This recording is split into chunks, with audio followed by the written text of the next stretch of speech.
name is John Bova, and I'm originally born in Youngstown, Ohio. I live in Houston now.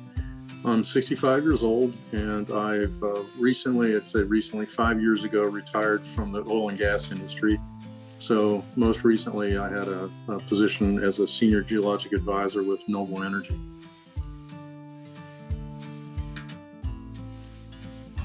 When you're in your early 20s, beginning a career, maybe beginning a life, you have a partner or a spouse or something like that, you're just thinking about day-to-day things and all the things that matter at that time. I really didn't have an idea or a dream. I didn't know many retired people at that time. And I guess my concept was that people were like just old, right? And that's what they do when you get old, you just retire.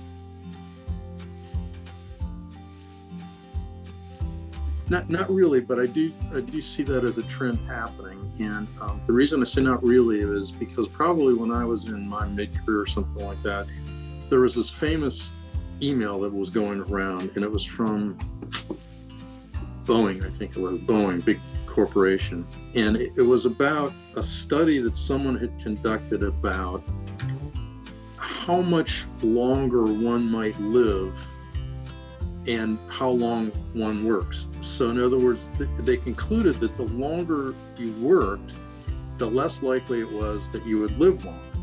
And so then people started floating the idea, well, hey, why should I wait till I'm 65 or older to retire?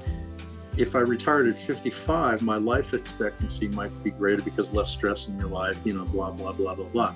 So that notion was around back then, and people were seriously thinking about it. And some people were actually acting on it. But I think that as particularly, in the last decade or more, I think that's more of a theme that most people will say, why am I going to wait until I'm too old to enjoy life?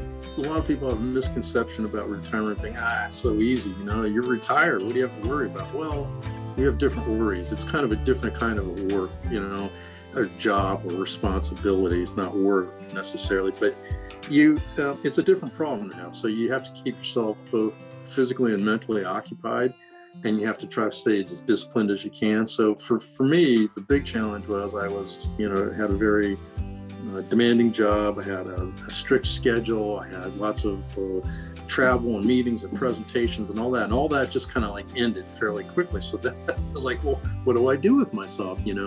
There's only so many things you could do. You can only clean your garage so many times. So you have to kind of, figure out how to manage it. So it's a lot about how do you manage your life and keep busy, keep active, and also feel like you're kind of contributing to the society in some way.